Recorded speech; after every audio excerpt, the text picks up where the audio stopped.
Atos, capítulo 3, do versículo 11 em diante. Irmãos, domingo, estivemos aqui um culto abençoado, e eu só fui ver algumas reações dos irmãos, né? Porque eu sempre estou cantando e tocando com o olho fechado.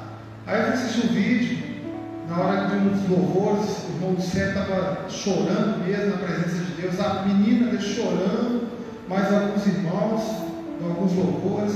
Depois o irmão do céu me trouxe uma mensagem aqui, que eu até falei para o irmão: se eu não tivesse Jesus na minha vida, eu tinha entregado a minha vida para Jesus. Eu não esperava nem apelo, já saí lá quando eu estava, eu ia lá na frente. E alguns irmãos me mandaram mensagem, né? Falando da mensagem, que foi profunda, né?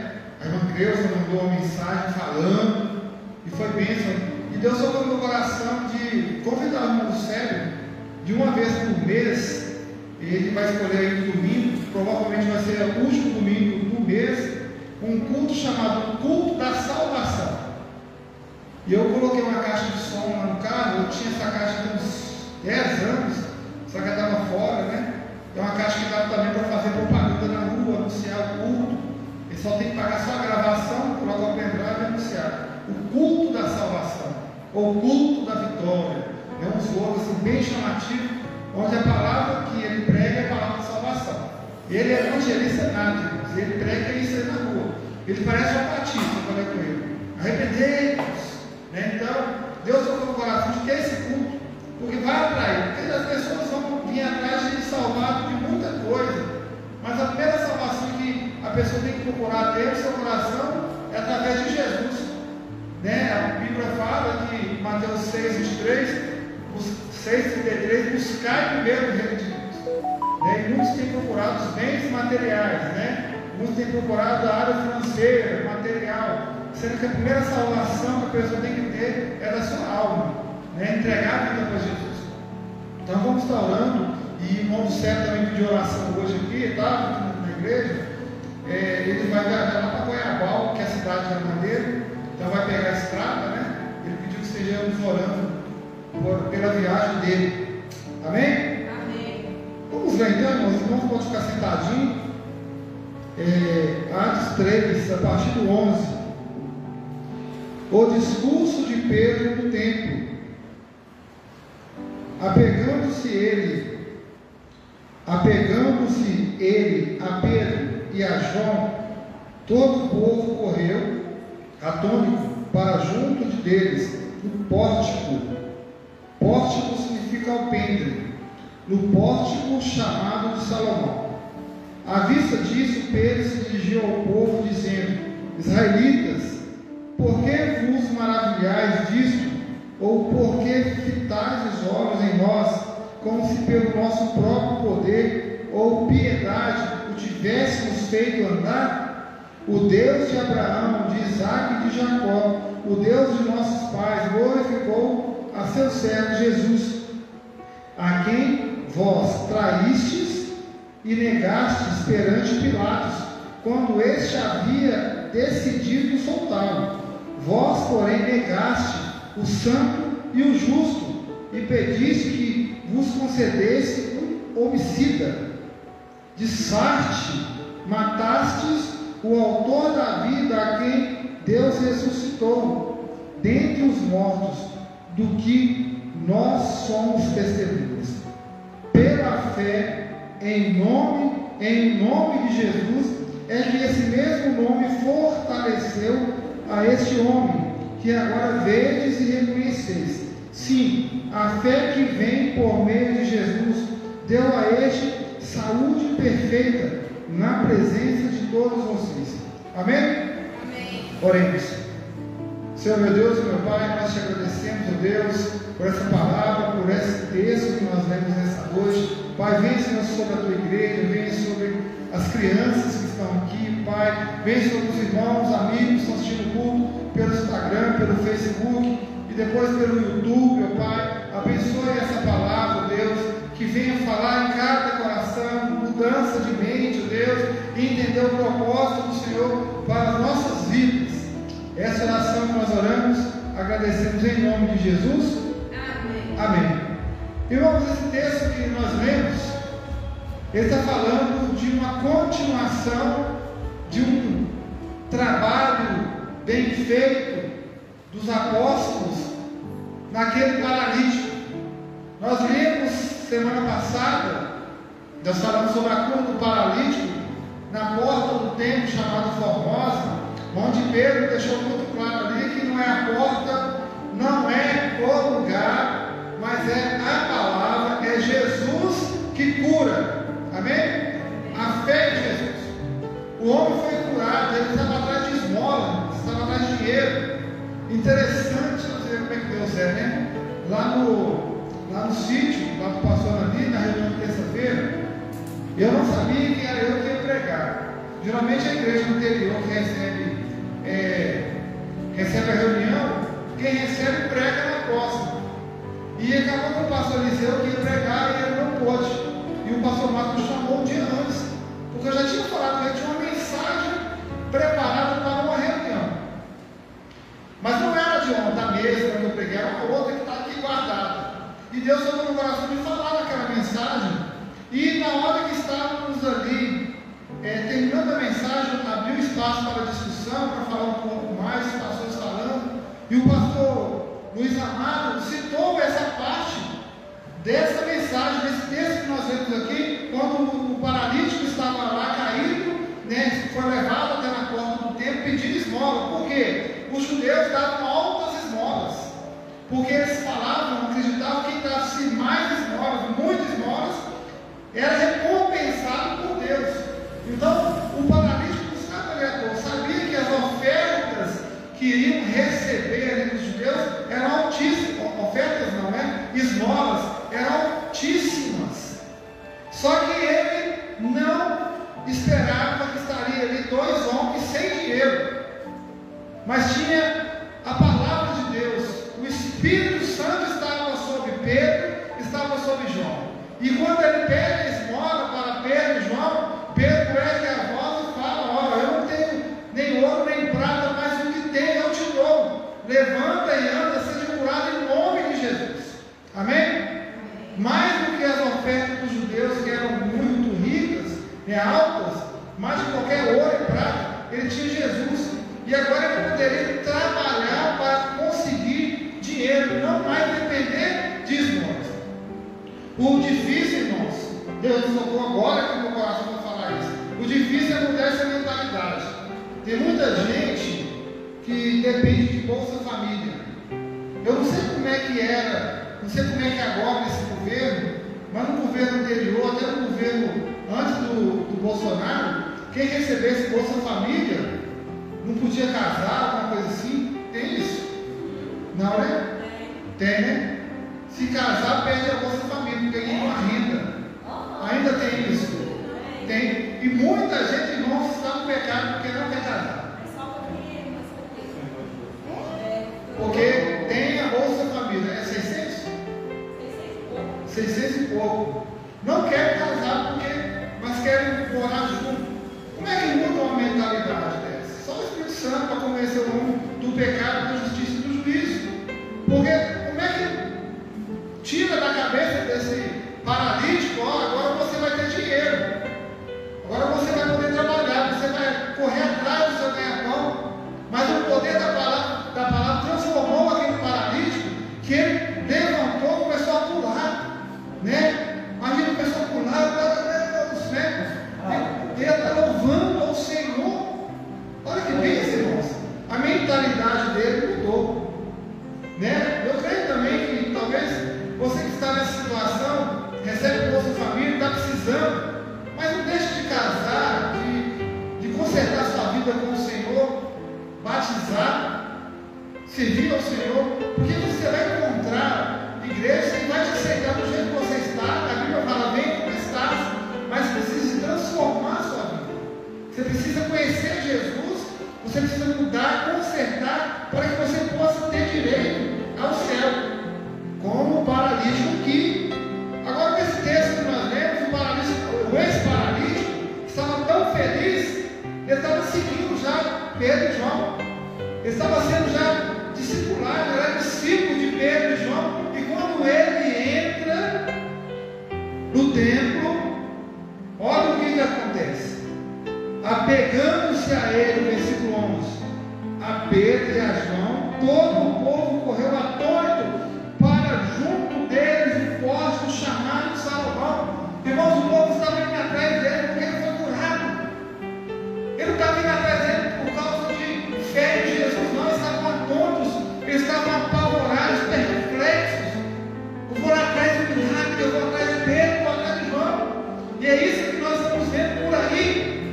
Acontece uma cura, acontece um milagre em um determinado lugar, ou alguém orou, passou algumas horas, foi curado em nome de Jesus, mas porque o tempo de Deus se cumpriu naquele exato momento, porque aquele paralítico estava mais de 40 anos doente, e ele foi um dos dias lá do culto, da oração, das 3 horas, e foi curado porque Deus permitiu, porque Deus é um Deus de estratégia, porque naquele momento estaria Pedro e João entrando no templo.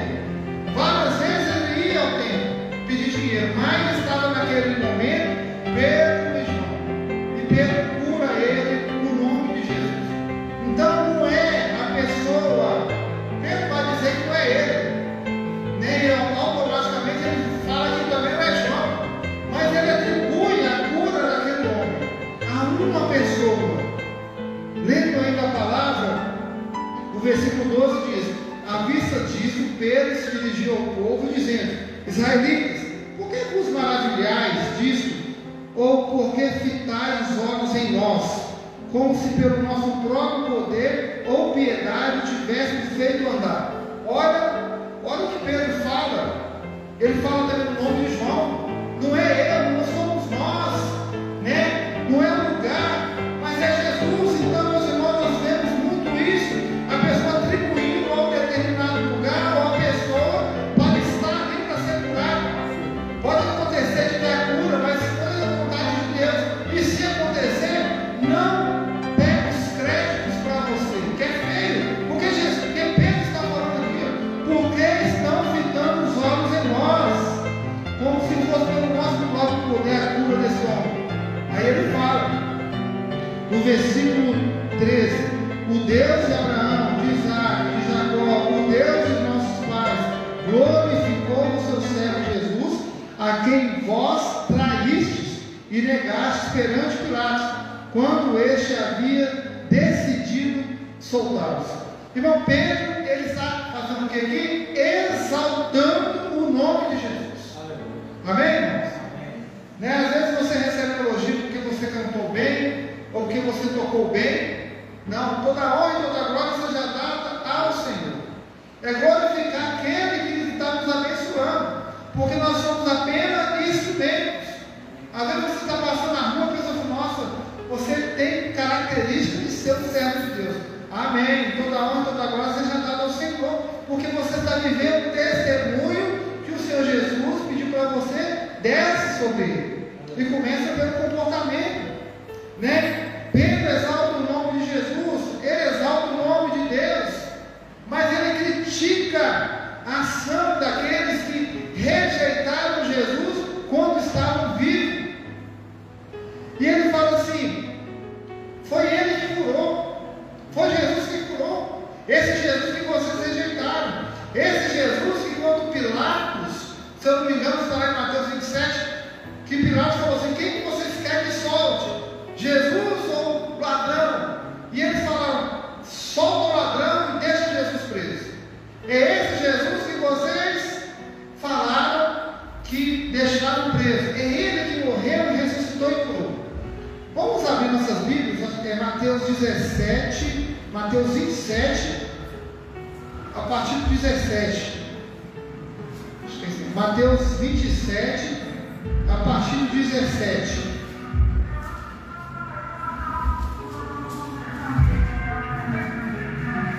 Mateus capítulo 27, a partir do 17.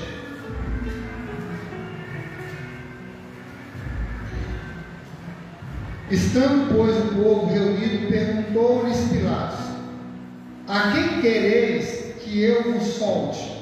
A Barrabás ou a Jesus chamado Cristo? Nossa, filho, podia tanto ter desenho, né? Superbook, Jesus lá, os dois, Jesus e o ladrão. Podia ter esse desenho, né? Irmãos, o desenho aí, nossa, o desenho é bom demais, o desenho cristão. Chama Superbook. Acontece aqui a história normal, nossa.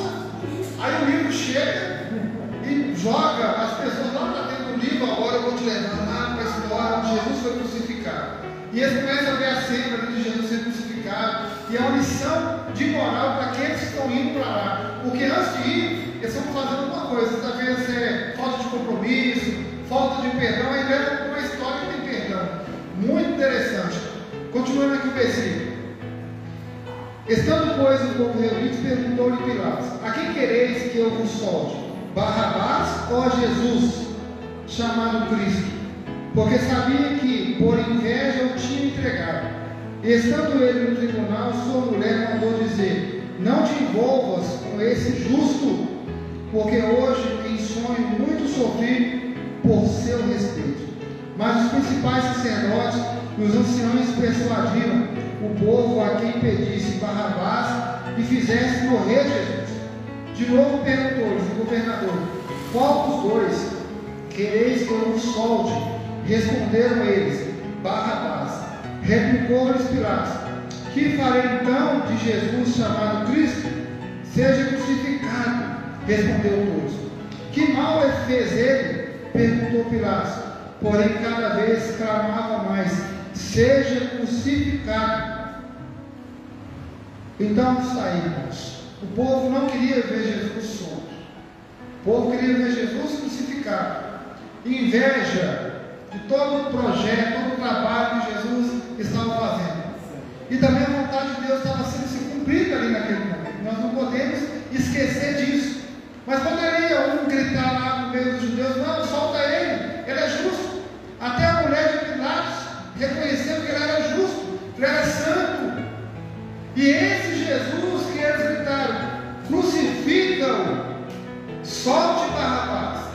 Essas mesmas pessoas presenciaram a cura de um paralítico, onde Jesus fisicamente não estava ali, mas Jesus estava espiritualmente, porque ele morreu, ressuscitou e foi assunto aos céus. Agora os apóstolos estavam ali diante daquela multidão, mostrando: ó, Jesus não está mais aqui, ele morreu, vocês o prenderam, crucificaram, mas Deus o ressuscitou. Mas no nome dele, o nome de Jesus tem poder, amém?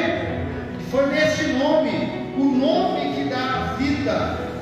Ainda aqui no livro de Atos, no capítulo 3, no versículo 14, diz: vós porém negaste o santo e justo, e pediste que vos concedesse um homicida. Dizer 15: disseste, mataste o autor da vida, quem Deus ressuscitou dentre os mortos, do que nós somos testemunhas. Olha essa palavra-chave: o autor da vida. Jesus é o autor da vida, amém, irmãos? Amém. Eu vou pedir 3 irmãos. Vou pedir a Tati para ler João 14:6. A irmã Marilda, João 11:25. Irmão Rogério, João 11:26. E irmã Antônia, João 3:16. Esses versículos falam de vida.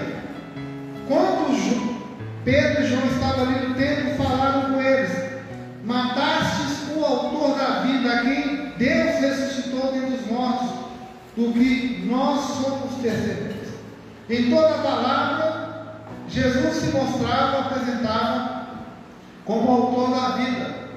E Pedro mostra para eles que mesmo Jesus sendo morto e ressuscitou, ele é e continua sendo o autor da vida. João 14:6.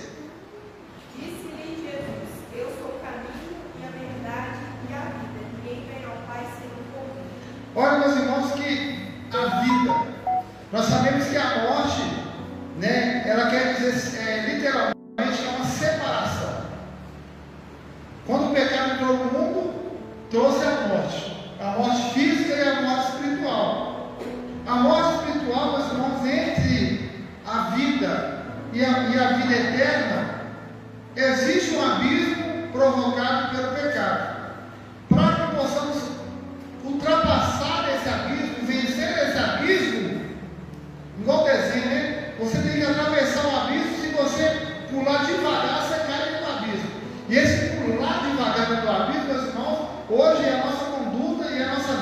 com o Senhor.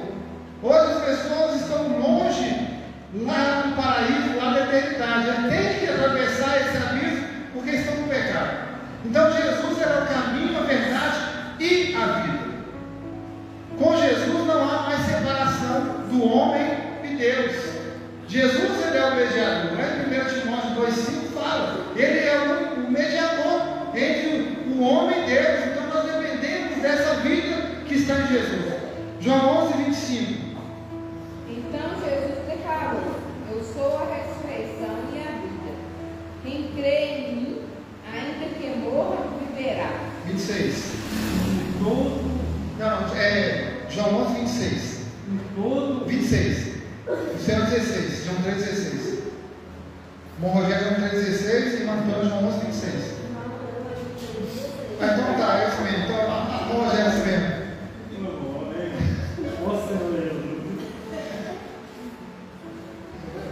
Deus seja louvado. E todo o que vive e crê em mim não morrerá eternamente. Você crê nisso? Amém. A vida, o versículo que a irmã Maria leu claramente. Mesmo que morra, viverá, porque Jesus era a vida. Então nós temos que nos apegar somente no Senhor Jesus. Lá em Romanos 6:23 fala, né? Porque todos os pecados estão separados da glória de Deus, né? Mas o versículo continua: mas o dom gratuito de Deus é a vida eterna. Então essa separação ela não existe mais a partir do momento que nós entregamos a nossa vida a Jesus. Agora João 3,16.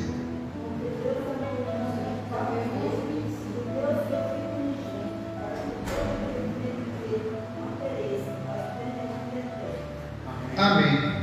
Irmãos, Jesus, quando nós falamos o nome de Jesus, para finalizar, a primeira coisa que vem na sua mente nós temos que entender que o nome ele representa a pessoa, né? Hoje, imagina, você pega, hoje é irmão Antônio, chama Antônio Oliveira.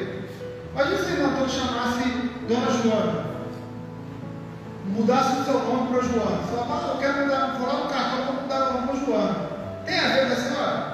Todas as suas características de Antônia. Tudo que a senhora viveu, que a senhora carrega, que a senhora faz, seus plantinhos, é de irmão Antônio, de irmão Maria, de irmão Rogério. Mas irmão Rogério, se eu chamasse o senhor de Robson, Nossa, Maria, não tem nada a ver. Talvez nem ia falar o Senhor Jesus, né? Jesus é a mesma coisa. O nome de Jesus representa a sua essência, representa a sua pessoa. Imagina a sua filha chamada Marinha. Não dá, não é a mesma coisa.